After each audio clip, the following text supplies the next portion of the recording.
Well, hi. This is my first time here too, and I didn't know what to expect coming in, but it's lovely to be here with you. It was such a delightful surprise. I haven't seen you in so many years. And, I have been through 2 divorces, so I'm just going to rack them up, I think.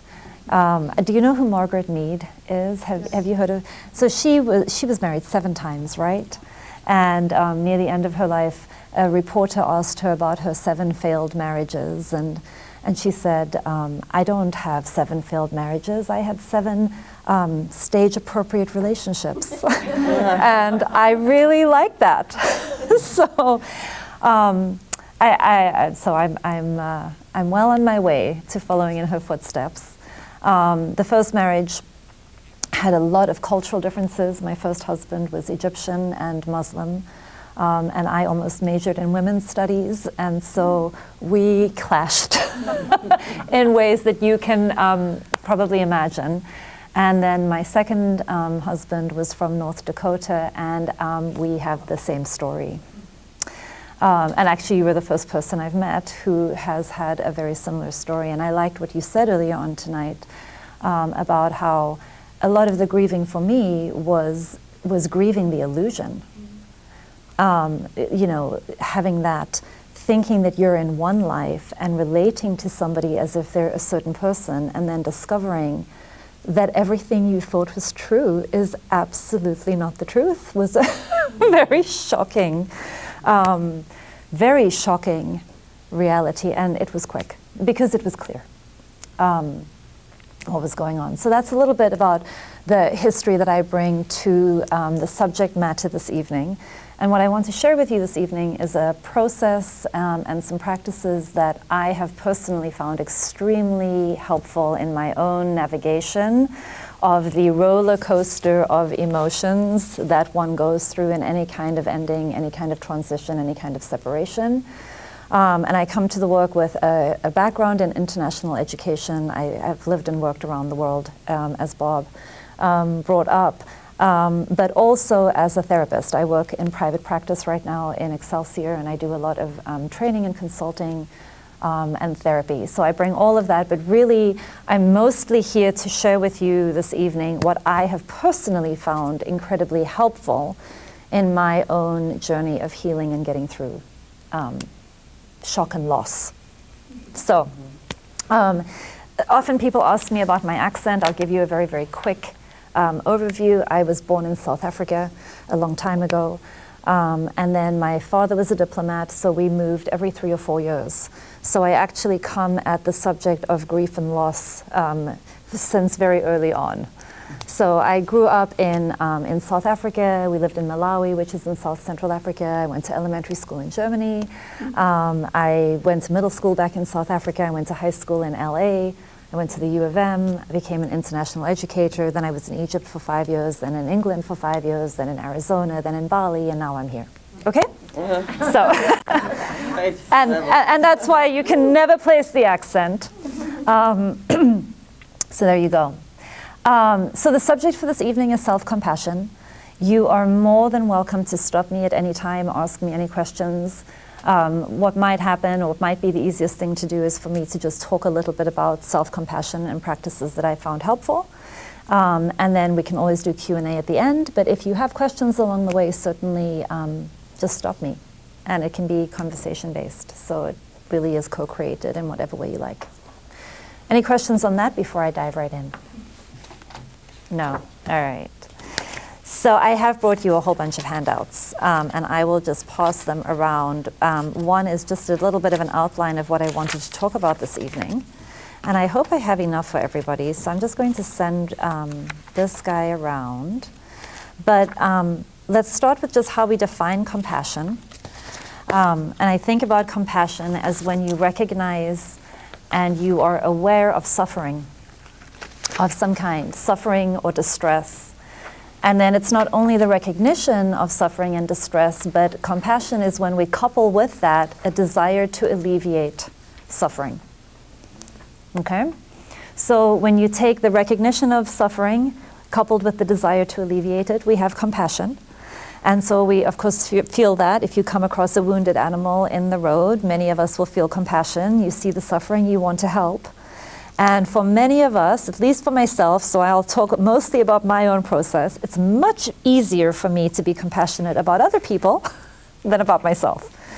So recognizing my own suffering, recognizing my own distress, I may have the desire to alleviate it. But if you were raised anything like me, you probably were not given the tools to actually alleviate your suffering, and you're probably, if you're anything like me, really, really good at compounding your suffering. Do you know what I'm talking about? Right? That's when we start judging ourselves, and then we add on top of that more judgment of ourselves. And then we find ourselves judging ourselves, and then we realize that this judging of myself is not a good thing, and there I go doing this bad thing, and I've just judged myself yet again. And we're stuck in the cycle of judgment.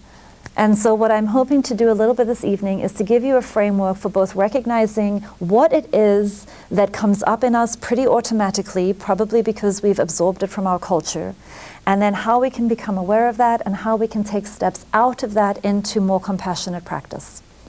Okay? Sound good enough as a beginning place? Okay. So I'm gonna look with you here. Okay. So I'm going to oversimplify it a little bit for you, because oversimplified is so much easier for me than complex. Basically, we have two modes of being that I'd have you start thinking a little bit about. One, we're in control mode, my favorite mode.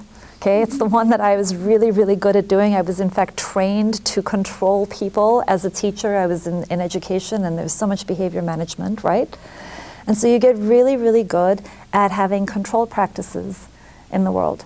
And this is, it's very nice control, right? It's where I tell you everything that's wrong with you, and then you say thank you because I've just contributed to your awareness and your education, and then you go off and you change the things that I don't like, and then everything is so much better. I've tried this in marriages. It doesn't work so well, right? I mean, we're trying to educate them. This is the thing that isn't working, and if you would just understand that this thing that you do that isn't working for me, and you could go change it, life is going to be so much better. And if we can't change them and we can't analyze what's wrong with them, then we tend to turn that on ourselves. And so when they don't change and they're not grateful for all of our insight, then we turn that on ourselves, and we develop all kinds of theories then about what's wrong with me. So in the control paradigm, we're asking one central question. It's very habitual. Most of us are not aware that we're doing it. And the question that frames our experience is the question, what is wrong? Are you familiar with this question? Okay, what is wrong? Something happens. I have a feeling, something unexpected happens, and the very first thing that kicks in for me is a what is wrong frame. And then we usually only have one of two answers to that question, right? Because it's either going to be you or me, right? If I stick with what is wrong is you, then I'm going to get pretty angry and self-righteous. And I'm going to start activating all kinds of old strategies for how I can change you. We're not going to talk too much about that this evening, because the other thing that we do when I run out of options in changing you is then I'll swing and I'll think, no, it's probably not you, it's actually me. And then I come up with all kinds of theories of what was wrong with me. And if I get stuck there, and if I really feed that kind of thinking, then I'm going to get depressed, and I'm going to get more anxious, and I'm going to be waking up at 3 in the morning unable to sleep. I'm sure none of you have had that experience, okay? And then I start with all of the theories about what is wrong with me, and then that's when I go through what used to be the yellow pages and is now the internet, and I start finding all kinds of therapists, because obviously I'm the one who needs to be fixed. Those are the moments when we really need a self-compassion practice, okay? And what we're often working with is a lot of self-judgment. So I'm wondering if there are any people in here who would be willing to share with me some of the self-judgments that you struggle with. Yes?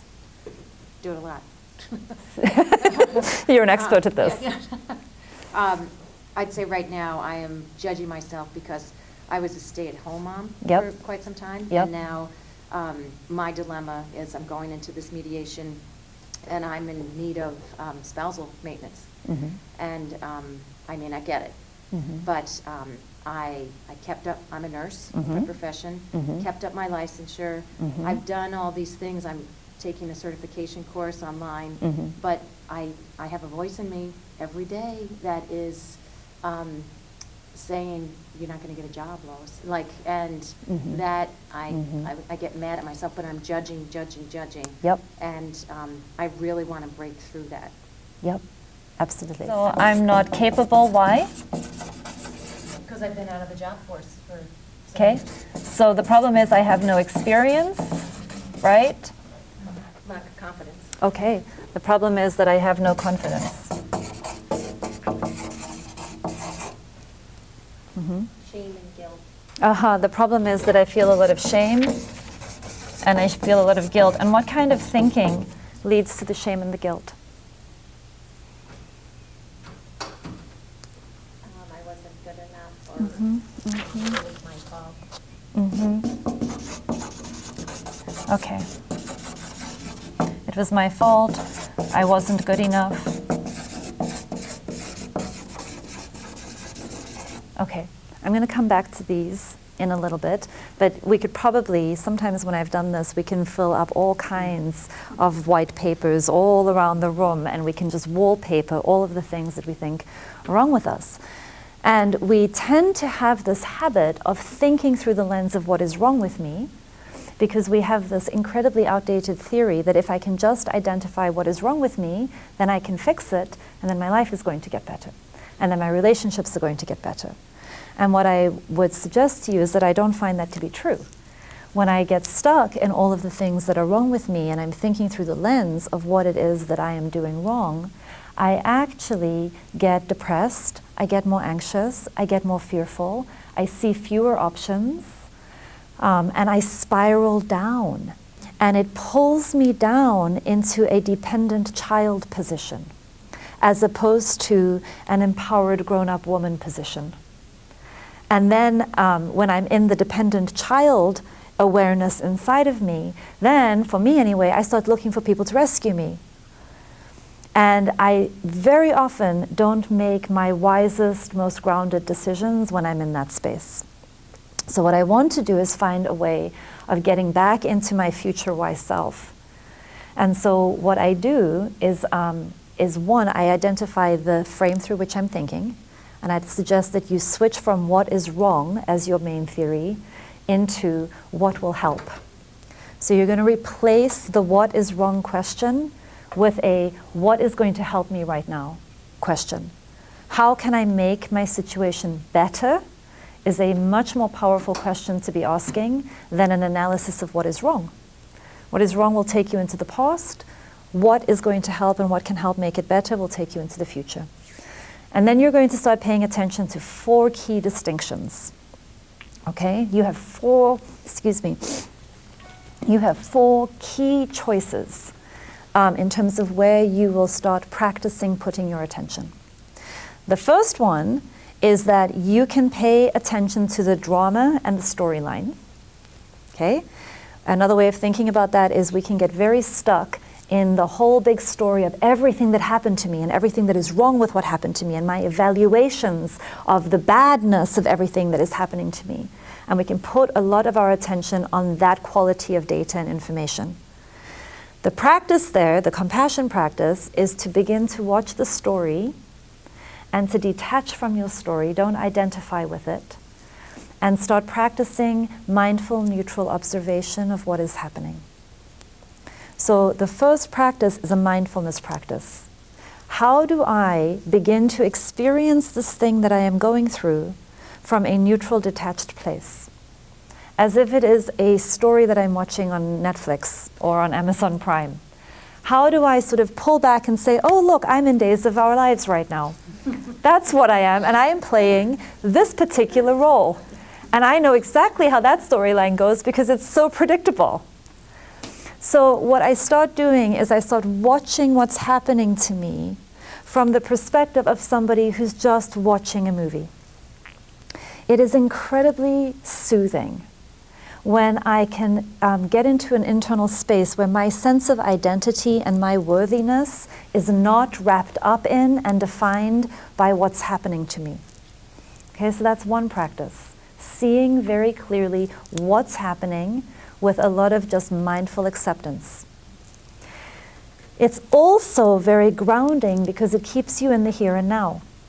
And in the here and now, and in this moment, you have a lot of power. You have a lot of power and efficacy when you are living in the present moment. When you are ruminating on what happened, you're out of touch with your power. And when you're projecting what could happen that you don't control, you're out of touch with your power. So what you're doing is you're harnessing your energy back and you're bringing it back into yourself and you're getting right back into the here and now and you're watching the story. And you're watching it with no judgment. So that's one practice, okay? The second practice is noticing how many times you get lost in your thinking. I've already talked about this a little bit. We get very lost in our thinking about the past and the future. And we're going to ruminate and we're going to get anxious. And we're going to feel like we're helpless and out of control in both time zones. And what I want to do there is I want to watch all of the thinking with that mindful observation as much as I can. And then I want to bring my attention back into my entire body. And I want to get back into my body and find out what I'm feeling in this moment. Now, if you were brought up anything like me, you probably have a pretty messed up relationship with your feelings. I don't want to project that onto you, but I'll tell you how my relationship with my feelings is pretty messed up, okay? I was taught to do one of two things. Either check out from and numb out from my feelings, because they're not appropriate, they're not what you're supposed to be feeling, especially in my household. I was never allowed to be angry. I'm glad anger came up, right? Don't be angry, that's not nice. You've got to say it in a nice way, and you've got to tone yourself down, and you're so intense, and you need to not be so intense and not be so sensitive. And so what you learn to do is, oh, I need to sort of check out from my feelings, and so that I can be nice and have the image of appropriateness. And you can imagine growing up in a diplomat's family, how that's then compounded with all kinds of messages about image. And then when that builds up for long enough, then the other thing you can do with your feelings is you can act them out. Right? Then they can get really intense. And that's kind of fun because when you're a 13-year-old girl and you suddenly get in touch with hormones and you get in touch with intensity and people reel around you a little bit, you realize, oh wait, I can use my emotions to get my way. So for many of us, we're either checking out from and numbing out our emotions because they're inconvenient and we don't know what to do with them and they're painful and there's a lot of suffering, especially with some of the experiences that we've all been through. Or we ramp them up and we use them to try and get power over a situation where we feel out of control. And what I would suggest we need to start doing instead is simply tracking the alive feelings that are going on in us without making them smaller or bigger than they are. Most of us don't know how to do that. This is a practice that is actually very difficult because allowing a feeling to exist in you and then being able to give it a name and then to be able to develop a different relationship with your feelings can be a tricky thing if the thing that you've been taught to do all your life is numb out or act out. The benefit is that once I start bringing that mindful observation practice that I talked about in step 1 to my feelings, I realize that that is where my energy and my power lies. And I can start tracking what's happening in me, and I can realize that the emotions that I'm having are nothing more than neutral data about the quality of my life, and they give me neutral information, the most life-serving information that you need if you're beginning to recreate a life of your choosing. You want to know what you are wanting to move away from and what you are wanting to move towards. And when you have the capacity to simply feel your feelings, they will heal. If you can't feel it, you can't heal it, right? So often I see that people resist crying, for example. I don't want to cry, I don't want to go there. And if you ask a little bit more about that, it's often something like, if I start crying, I will never stop. Have you ever had that thought? If I go there, I will cry for the next 5 hours, and I don't have time for that. And what usually happens, at least for me, if I let myself go there and cry, 3 minutes. It really doesn't take much more than a few minutes of wailing and sobbing, and it goes like a summer thunderstorm. And the clarity and the soothing that comes on the other end of a feeling is gold. Because that's the place where you're not making your decisions out of resistance and fear and out of trying to manage something. You're actually letting an experience move through you and out of you, and you release it, and it frees up energy and clarity. 2 things that you definitely need if you're trying to create a new life. Energy and clarity. So you just feel them. You feel the feelings. Okay? The next thing is that you can start paying attention to all of the reactive patterns that you have. So when something isn't going well, or something is unpleasant, or you're experiencing some kind of suffering, most of us have reactive defensive patterns. Okay? They're ways of trying to not feel how awful this thing is feeling. I don't want to feel the grief. I don't want to feel the anger. I don't want to feel the loss. I don't want to feel the loneliness. I don't want to feel the pain.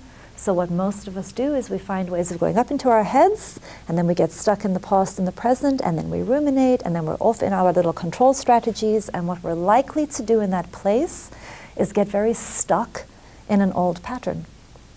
So instead of paying attention to all of the strategies that I think should happen, you take your feelings, you give them a name, and you use them as data about the deep, deep desires and the deep things that you are valuing. Okay? I'm going to send around a feeling and needs sheet. I want to introduce you to a concept called universal human needs. This comes from the nonviolent communication model that was started by Marshall Rosenberg. And he talks about universal human needs as the essence of what motivates human beings. These are the needs that are in the service of our surviving and thriving. So if you want to both survive and thrive in your life, you want to be able to pay attention to these needs. And most of us, I don't know each of you, so I can't speak for each of you, but if you're anything like how I grew up, I did not grow up with a literacy of needs. If anything, I was taught that having needs is weak, dependent, high maintenance, selfish. And so having needs was not a source of strength. And what I want to offer you today is that knowing what you are needing is the source of your strength. And when your needs are well met, you will have all kinds of pleasant feelings. And when your needs are not being well met, you will experience some form of suffering. Self-compassion invites us to know what we're feeling, what suffering is alive in our lives right now, and to then put our attention on the deep needs that are not being met so that we can move in the direction of meeting them. Is that making sense? Just that small little principle. One of the things that Marshall Rosenberg used to say, he's dead now, but he used to say that every single thing that you've done in your life has been your best attempt to meet a deep need of yours. You've never done anything in your life that isn't a legitimate attempt to meet a deep need. And the same thing is true about everybody else. All we are ever doing in life is trying to meet our needs in the best way we know how. The problem is that our culture has given us a lot of tragic strategies that remain unexamined and that we keep repeating even though it's creating results that we don't want. And then the trap is we keep doing these strategies, they're not giving us the results that we want, and then we get into self-judgment about it. Then we start with the theory of that there must be something wrong with me, or is it something wrong with you? No, it must be me. No, it must be you. And we're so stuck. I want you to be able to recognize that when it happens in you, and I want you to have some other options. Because the question you want to ask is, what is it that I'm needing? If I'm lonely, I'm probably needing companionship. If I'm sad, I'm needing grieving. If I'm afraid, I'm needing safety. I'm needing security. I'm needing predictability. If I'm frustrated and irritated, it's likely because I'm needing more ease, more support, more belonging, whatever it is, okay? When you start asking the question, what am I needing? And you ground yourself in the legitimate needs that your whole body system needs in order to survive and thrive, you then start seeing effective options for change. When you have a feeling, and this is, my daughter is in middle school right now, and I see this happening, we absorb this through osmosis in our culture. She comes home and she says, Mommy, I'm so lonely. I'm such a loser. Okay? So what we do is we have a feeling, and then we attach it to an evaluation about ourselves. We identify with it. And this does not obviously serve a lot of self-compassion. It's a little bit more like, I'm feeling lonely. What am I needing? Oh, companionship, play. If I know that I'm needing companionship and play, then the next step is call a friend. Find some strategies that meet that. It's a far more effective way of working with your experience of life than to go from a feeling to what is wrong with me. Yeah? You're with me so far? So I'm going to pass out the feelings and needs sheets. So I will send those around. Because one of the things we want to do in a self-compassion practice is develop a literacy of feelings and a literacy of needs. And you want to get a little bit beyond, I feel sad, mad, glad, bad, and disgusted. Okay? You want more tools than that. You also want to develop a literacy of needs. Because most of us say things like, I need you to be quiet, I need more money, I need to have control, and we're really only talking about strategies the whole time. So you want to be able to step from the strategies that you keep going to and stepping a layer down into the needs that are driving the strategies. So you start asking yourself, if I get my way, what need am I trying to meet? If these things that I'm wishing for were to happen, what needs of mine would get met? And once you ground yourself in your needs, you see far more options for how to make your life a lot better than what it is, and you get much more in touch with your power. The other thing is that when you connect with your needs, you have the opportunity to experience a sense of shared humanity with other people, because you have the same needs that everybody else does. You're not particularly messed up. Okay? I love that hug. Do you? So perfect. Good. I'm glad you like that. Yeah. You have the same needs as everybody else. We all have needs for belonging, for safety, for security, for predictability, for meaning, for purpose. And when you know what it is that you're trying to serve, you can start to create a life of your choosing. If you don't know what needs you're trying to serve, you're simply going to repeat the same patterns over and over again, the same ingrained thinking, the same ingrained strategies, the same ingrained defenses. And so the very last distinction that I want you to work with is the difference between speaking to yourself through a whole bunch of demands and shoulds and musts and have-tos. How many of you speak to yourself through, I really should do this, and I have to do that, and I must do this, and we get completely out of touch with our choicefulness.